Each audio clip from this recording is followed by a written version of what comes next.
99% पढ़ाई पे ही लेता हूं। लेकिन आज समाज में कुछ ऐसी चीजें मुझे व्यक्तिगत तौर पे समझ में आई कि मुझे आवाज उठाना चाहिए, क्योंकि सिर्फ पढ़े लिखे और संस्था का मतलब यह नहीं होता शिक्षक का कि सिर्फ पढ़ाई और ज्ञान ही फैलाता रहे। सामाजिक मुद्दों पे बोलना भी शायद एक शिक्षक का, एक टीचर का कर्तव्य है, जिसे आगे बढ़कर निभाना होगा। और इसी कर्तव्य को निभाते हुए मुझे लगा कि मुझे इस मुद्दे पे बोलना चाहिए। मेरा मुद्दा यह भी नहीं है कि मैं आकर के आपको यह बताऊं कि एक लड़की जिसका नाम मुस्कान, वो अपने पति नेवी ऑफिसर सौरभ जी की हत्या सिर्फ इसलिए कर देती है क्योंकि उसे नशा करने को नहीं मिलेगा।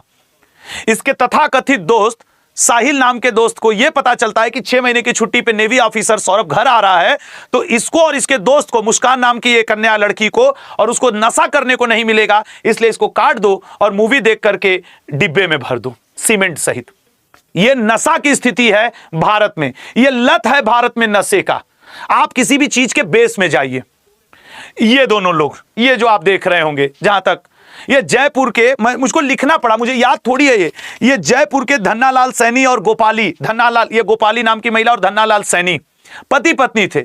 ये एक सब्जी वाले के दुकान पे जॉब करने लगी, खुद 40-42 वर्ष की, 30 साल के युवा से प्यार हुआ। दोनों आपस में प्यार करके पति को काट दिए, काट करके उसके डेड बॉडी को बड़े बड़े प्लास्टिक में भरे और भर करके ले जाकर के जयपुर के जंगलों में जलाने जा रहे थे, तो पकड़ में आ गए। अभी आपने कुछ दिन पहले एक औरैया का कहां की घटना सुनी होगी कि 15 दिन की शादी हुई और उस लड़की ने अपने बॉयफ्रेंड के साथ मिलकर के अपने पति को मार डाला, 15 दिन के अंदर मार। न जाने ऐसी कितनी घटनाएं हैं।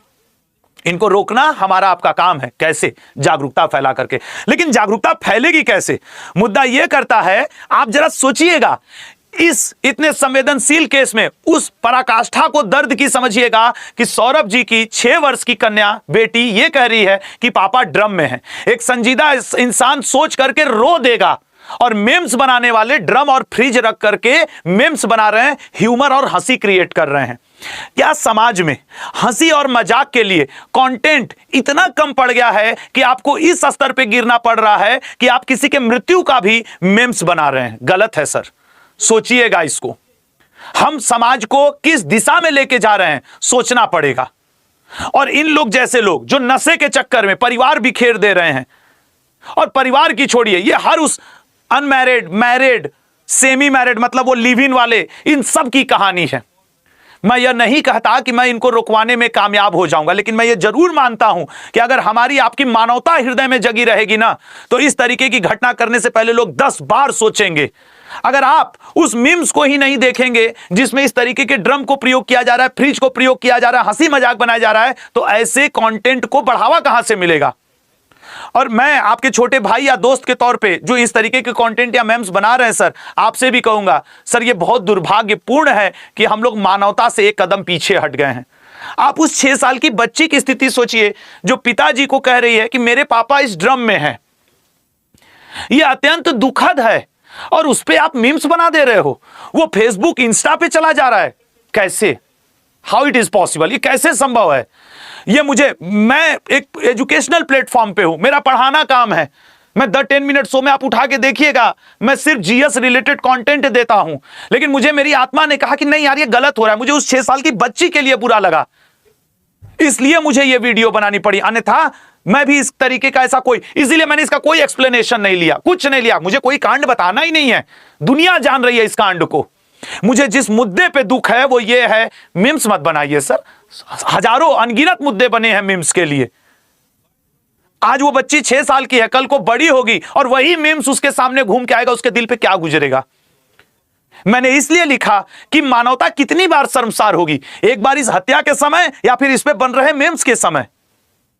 हम डिजिटल दुनिया में हैं, सरकार डिजिटल के ऊपर शिकंजा कसना चाह रही है, अश्लील कंटेंट को हटाना चाह रही है, लेकिन उन कंटेंट का क्या जो हंसी के नाम पे दुख को परोस दे रहे हैं, किसी के दुखती रग पे हाथ रख दे रहे हैं। ऐसा नहीं होना चाहिए। तो मेरा आज कोई मतलब नहीं था कि लव मैरिज सही है कि अरेंज मैरिज, जो आपको लगे वो आप करिए, बस किसी के दुख में दुखी होना और किसी के हंसने में हंसना जरूर सीख लीजिए, ठीक है ना? ये शादी, तलाक, मर्डर, मेरा इनसे कतई मतलब नहीं है, ये तो लोगों की व्यक्तिगत जागरूकता पे डिपेंड करता है। लेकिन मुझे दुख है तो उस 6 साल की सौरभ सर की बच्ची के लिए, जिसने तथाकथित तौर पे ये सुनने को मिला कि वो कह रही कि पापा ड्रम में है। ये दुख है यार। तो मेरा आप लोगों से भी, समाज के लोगों से भी हाथ जोड़कर अनुरोध है, इस तरीके के मेम्स को, इस तरीके की चीजों को बढ़ावा न दें। बाकी आपके हाथ में है, मेरा अनुरोध करना काम था, मैंने हाथ जोड़ के आपसे अनुरोध किया।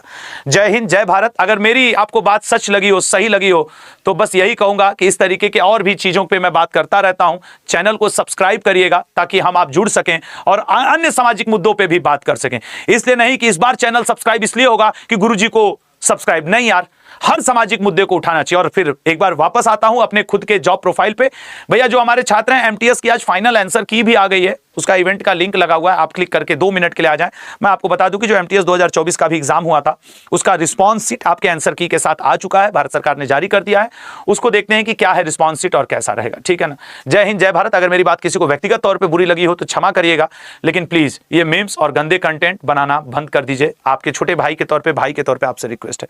जय हिंद, जय भारत।